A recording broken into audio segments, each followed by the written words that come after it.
Real number वाला chapter है उसकी एक्सरसाइज 1.1 के मैं आपको 5 क्वेश्चन अच्छे से समझा चुका हूं। अब मैं आपको इसका क्वेश्चन नंबर 6 समझाऊंगा जो कि स्टूडेंट बहुत ही ज्यादा इंपॉर्टेंट है, आप बहुत ध्यान से समझना इसे। तो चलिए स्टूडेंट क्वेश्चन नंबर 6 पढ़ते हैं क्या कह रहा है। क्वेश्चन नंबर 6 कह रहा है explain why 7 into 11 into 13 plus 13। एक नंबर आपको ये दिया हुआ है and 7 into 6 into 5 into 4 into 3 into 2 into 1 plus 5। एक नंबर आपको ये दिया हुआ है आर कंपोजिट नंबर। तो स्टूडेंट यहां पर हमें ये एक्सप्लेन करना है कि ये जो दोनों नंबर है हमारे पास में ये कंपोजिट नंबर क्यों है। तो देखो स्टूडेंट मैं आपको पहले ही बता चुका हूं कि कंपोजिट नंबर क्या होते हैं। कंपोजिट नंबर वो नंबर होते हैं जिनके दो से ज्यादा फैक्टर होते हैं। एक देखो दो से ज्यादा फैक्टर का मतलब क्या हुआ, प्राइम नंबर तो वो होते हैं, प्राइम नंबर वो होते हैं जिसके केवल दो फैक्टर होते हैं, एक तो वो खुद नंबर और उसके अलावा 1। लेकिन अगर वो नंबर और 1 उसके अलावा भी और फैक्टर्स हैं किसी नंबर के तो वो कंपोजिट नंबर है। तो चलिए स्टूडेंट स्टार्ट करते हैं इसको। देखो सबसे पहले तो मैं ये वाला नंबर लिख लेता हूं जो कि है 7 इंटू 11 इंटू 13 और प्लस 13।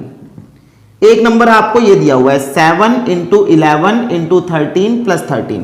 देखो आपको दिख रहा होगा कि यहां पर प्लस का साइन है और यहां पर सब जगह पर क्या है, मल्टीप्लाई का साइन। तो ये पूरा एक नंबर हो गया इधर का और ये नंबर पूरा एक नंबर हो गया। तो हम क्या करेंगे, देखो ये जो पूरा नंबर है इसमें 13 है और ये जो नंबर है इसमें भी 13 है। तो हम यहां से 13 को ले लेते हैं कॉमन। जब हम 13 कॉमन लेंगे तो यहां पर क्या क्या बचेगा, 7 इंटू 11 प्लस, और जब हम 13 कॉमन लेंगे तो 13 1 जा 13, यहां पर 1 बचेगा। अब आपको दिख रहा होगा देखो स्टूडेंट 13 इंटू यहां पर आ गया 77 और प्लस में 1। तो देखो 13 इंटू 78। तो देखो यहां पर हमारे पास में 13 तो एक प्राइम नंबर है बट ये कंपोजिट नंबर है। अभी इसको जरा हम प्राइम फैक्टराइजेशन करते हैं। देखो 78 का प्राइम फैक्टराइजेशन क्या होगा, 2 से करता हूं, 2 3 जा 6 और यहां पर हमारे पास 2 9 जा 18। फिर यहां पर ये 3 से होगा, 3 1 जा 3, 3 3 जा 9 और 13 1 जा 13। तो देखो अब यहां पर मैंने 13 इंटू इसके प्राइम फैक्टराइजेशन क्या है हमारे 2 इंटू 3 इंटू 13 इंटू 1। तो आपको दिख रहा होगा कि ये जो पूरा नंबर है इसके जो प्राइम फैक्टराइजेशन बने, देखो यहां पे आपको दिख रहा होगा जो इसके फैक्टर बन रहे हैं वो 2 फैक्टर से ज्यादा है। यानी कि यहां पर आपके पास में ये पूरा नंबर तो है ही और इसका जो 1 है वो भी फैक्टर और 1 के अलावा और भी फैक्टर हैं। तो हम यहां पे लिखेंगे कि यहां पे देखो हमें नजर आ गया क्योंकि इसके 2 से ज्यादा फैक्टर हैं इसलिए कंपोजिट नंबर है। तो हम यहां पे क्या लिखेंगे, the given number has prime factors other than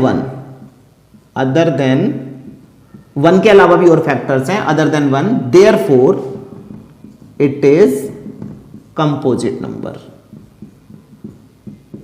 बस हो गया कंप्लीट, इतना दिखाना था आपको।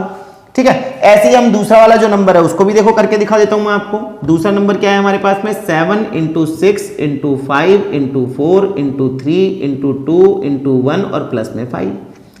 तो देखो स्टूडेंट ये पूरा एक नंबर है यहां से लेके यहां तक और प्लस का साइन है, ये हमारा दूसरा नंबर है। तो आप इस पूरे एक नंबर में 5 है और इधर भी 5 है। तो आप क्या करोगे, 5 को ले लोगे कॉमन। 5 को कॉमन लोगे तो यहां कितना बचेगा, 7 इंटू 6, 5 तो कॉमन आ चुका है, इंटू 4 इंटू 3 इंटू 2 इंटू 1 और प्लस में 1। ठीक है, तो 5 इंटू, अब हमें इन सबको मल्टीप्लाई करना है। ठीक है स्टूडेंट, तो देखो मल्टीप्लाई तो आप आसानी से कर ही लोगे। देखो मैं यहाँ पे फटाफट से इसे मल्टीप्लाई करता हूँ। मल्टीप्लाई करके ये कितना आ रहा है, तो यहाँ पर तक हमारा आ चुका है 7 6 42। ठीक है, तो 42 को 4 से गुना करोगे, ठीक है ना, 42 को 4 से गुना किया, अब 3 दूनी 6, अब इसको 6 से गुना कर दो, 6 से गुना किया तो ये आ गया स्टूडेंट हमारे पास में 1008।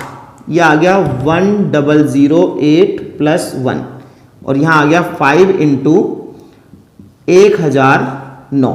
अब आपको दिख रहा होगा कि यहां पर भी देखो इस नंबर में एक के अलावा भी फैक्टर, यहां पे हम 1 लगा सकते हैं। देखो यहां पे 1, तो यहां पर 1 भी फैक्टर है, 5 भी है, 1009 भी है।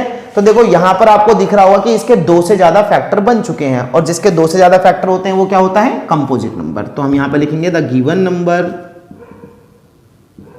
The given number has prime factors